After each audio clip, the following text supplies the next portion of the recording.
What's up, squad? It's your squid, back at it again with another video for my history playlist, putting that half a history degree to good use. Otherwise I wasted my time going to school, right? This video is about Pine Gap, which you can probably already tell from the title and the thumbnail, is an American military base located in the outback of Australia, around here. In this video, we're going to discuss what they do there, how long they've been there, and why the Australians allowed the Americans that spot for their base in the first place.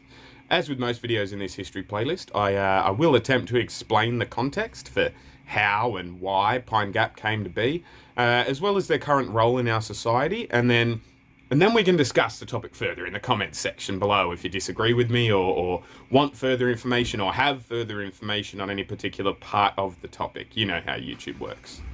Also, as always, if this is the first time you've stumbled across my channel, don't just judge me based off this video because I might be having an off day. You might be annoyed at the cars outside and whatnot. I'm trying to use some natural light and other light and all that sort of stuff. Look at all my playlists before deciding if you like me. Channel's a bit of a mixed bag when it comes to content. It's literally just a mix of stuff I like to make without a solid, consistent theme. So, like I said, poke around, consider joining and becoming a member of the channel or supporting my affiliate marketing networks listed in the description of the video as well. And yeah, let me know what you think about Pine Gap in the comments section of this specific video, and hopefully I'll see you around the channel, you know, commenting on other videos in all the other comment sections as well, you know, you're welcome to it. I love a good chat. But alright, now that we've got all of that suggested, technical, call to action, tell you what to do, voice prompty, money-making, YouTube commenty stuff out of the way, let's actually get into the topic at hand, shall we? And we'll learn about Pine Gap. I'm reading off a script, so I'm going to continue my trial of just throwing pictures at you while I talk from this point forward, so you're not looking at me just not making eye contact and whatnot. So if you're watching on premium, you know, and you want to do the dishes while you've got me in your pocket or something like that, now's the time. You can lock your screen and just listen, because I'm going to be putting up random Australian pictures from here and talking. I'll see you after the jingle.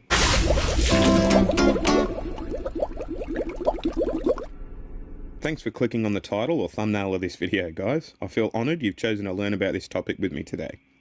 As hard as it might be to believe, for a set of buildings that, all told, are bigger than most university campuses, Pine Gap is a somewhat secretive facility.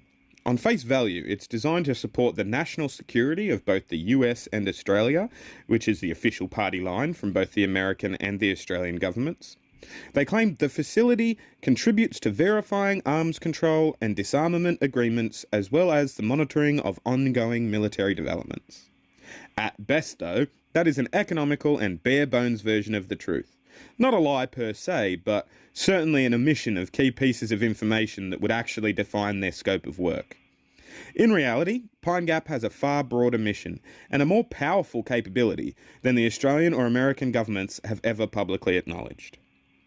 The base is an important ground station from which US spy satellites are controlled and communications are monitored across several continents. Together with the NSA's Menwith Hill base in England, Pine Gap has in recent years been used as a command post for at least 2 missions that WikiLeaks has notified the public about.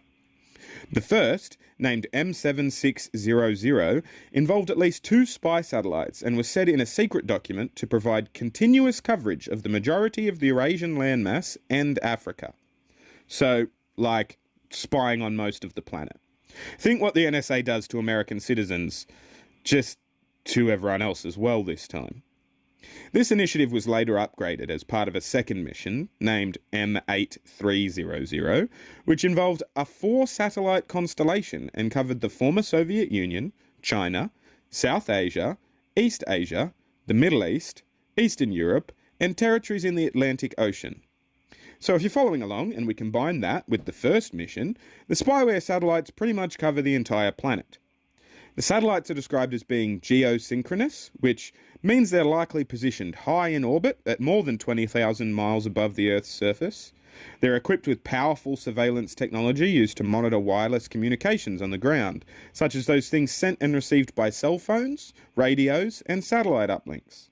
They gather strategic and tactical military, scientific, political, and economical communications signals, according to the documents, and also keep tabs on missile or weapons tests in targeted countries, sweep up intelligence from foreign military data systems, and provide surveillance support to US forces. So basically, in a nutshell, in one little quippy sentence, the powers that be control incredibly sensitive military weapons designed for spy warfare in space from the Australian outback at their Pine Gap facility. I could be prosecuted for saying so in such plain terms in Australia, hello ASIO, but I'm protected by the First Amendment here in New York State. And that is only one aspect of what they do there, that we can prove. As I said, the Pine Gap physical campus is huge, and there are some 38 radar dishes pointing skyward, many of them concealed underneath golf ball-like shells, presumably to avoid detection. The facility itself is isolated, located behind a security checkpoint on a road marked with prohibited area signs, much like Area 51 here in America, down there in Nevada. The closest city is Alice Springs, and there's a large contingent of American spy personnel who live in town. Although they probably wouldn't admit to being spies, of course. Must just be a coincidence that according to census data, it has the highest density population of American expats of any city. Funny how that works out, isn't it?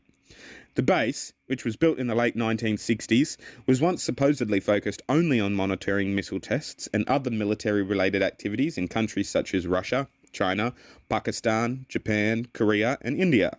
But it's now doing a great deal more, according to all the whistleblowers, and its relatively close position to the dish in parks is cause for intrigue, if you ask me. If you've not heard of the dish, it's one of the reasons we have such good footage from the first moon landing back in the day, and it's the only reason people from around the world were able to see that telecast live. I've done a video on it in the past. If you're looking at the screen, I'll show you the thumbnail now. I'll leave a clickable link thingy in the outro of this video if you want to learn more about it in detail. It is in my history playlist if I forget.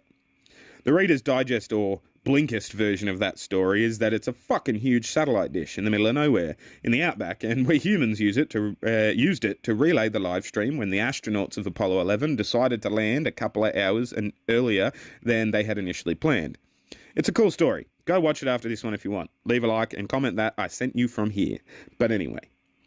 The short Reader's Digest or Blinkist version for why the Americans have such a capable and threatening military base smack bang in the centre of Australia is because they bailed us out in World War II when the Japanese came knocking. A lot of people will tell you that America was gracious in their saving of Australia and support during World War II, but I'm here to tell you it was in their best interests in the Pacific that we remain a force to be reckoned with. They certainly treated us with more respect than the Brits did, don't get me wrong, but it wasn't just out of their good nature that they came to our aid. Our position geographically is incredibly advantageous as an ally for the United States, and all you have to do at the time of writing this is to look at the posturing of warships in the South China Sea and where the Americans refuel and service those warships to understand why I mean that. But anyway, I'm getting off track. In short, the Pine Gap military base was the best way we could say thank you as a nation after World War II, apparently. Although that probably raises more questions than it answers, realistically, so let's get into the context of that as well while we're here, shall we? At the beginning of World War II, most Australians still believed that their first loyalty outside of Australia was to England, often referring to it as the mother country. In fact, there are still some old fuddy-duddies, even today, spouting their dead parents' opinions in place of their own, who would attest to England still being our greatest ally in their folly. By 1942, the fighting of a global war meant that even allies had to make hard choices. And without opening up too large a can of worms, England and Winston Churchill's treatment of India had shown Australians just how important the colonies were to him when it came to the so-called motherland simultaneously being under threat. The war made it evident that the colonies were seen as second class below the home front, and Australia needed a new big brother to protect them on the playground if they were actually to chew the things they'd bitten off earlier in the war. The British Prime Minister Winston Churchill made it clear that, if forced to choose, he would use English troops and equipment to defend England itself rather than helping to protect Australia against the Japanese in the Pacific. This led the Australian Prime Minister John Curtin, who I've done a video on and I will link you to at the end of this one as well, to then call upon America for help. Many older Australians who retained the traditional loyalty to England were shocked by this new allegiance. America responded, and from early 1942, thousands of American troops began arriving in Australia, preparing to fight the Pacific War. By 1943, there were 250,000 Americans stationed in Melbourne, Sydney and Brisbane. This was a time when very few Australians travelled overseas, and they got their ideas about Americans from Hollywood movies, which were extremely popular in Australia. For young people in particular, Americans represented wealth, glamour and modernity. In some ways, these soldiers matched with the Hollywood image. Their manners impressed Australian women, calling women ma'am and men sir, and their uniforms were better looking than the baggy uniforms of the Australian soldiers. Personally, and a little irrelevantly I guess, a little anecdote my biological grandfather used to tell was that his father was, quote, some American soldiers, unquote. Yes, with an S, plural, soldiers, due to his being unaware of who his father was and his mother putting him up for adoption around that same time period. Having recently done my ancestry DNA, I can confirm that it's more than likely he was right. His father was almost definitely an American soldier. But I'm getting off track again. The bombing of Darwin, thanks for the beep outside, the bombing of Darwin, also known as the Battle of Darwin, on the 19th of February 1942, was the largest single attack ever mounted by a foreign power on Australia. On that day, 242 Japanese aircraft in 2 separate air raids attacked the town, ships in Darwin's harbour, and the town's 2 airfields in an attempt to prevent the Allies from using them as bases to contest the invasion of Timor and Java during the World War II. American ships and American soldiers were the main bulwark of retaliatory power, and that would not have been the case were it not for John Curtin brokering the relationship with Australia's new yet greatest ally. Fewer than 20 years later, and the construction and approval of the Pine Gap facility was complete.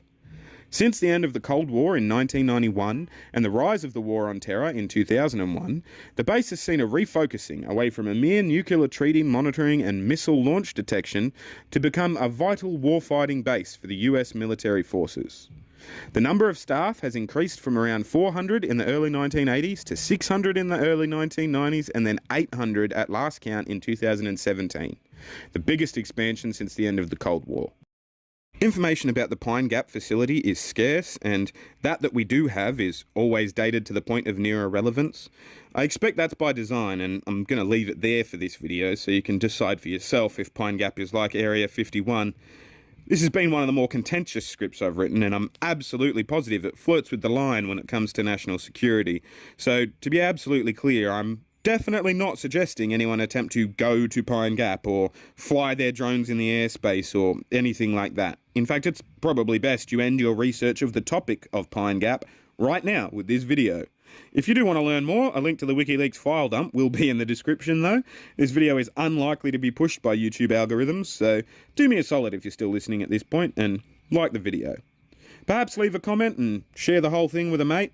These guys support the channel financially, and you could do that too by clicking the join button or supporting one of my affiliates mentioned in the description. I like money. Turning some of yours into mine on a monthly basis would be kind of cool. I'll see you when I look at your squad. You'll see me when you look at me. Thanks so much for watching.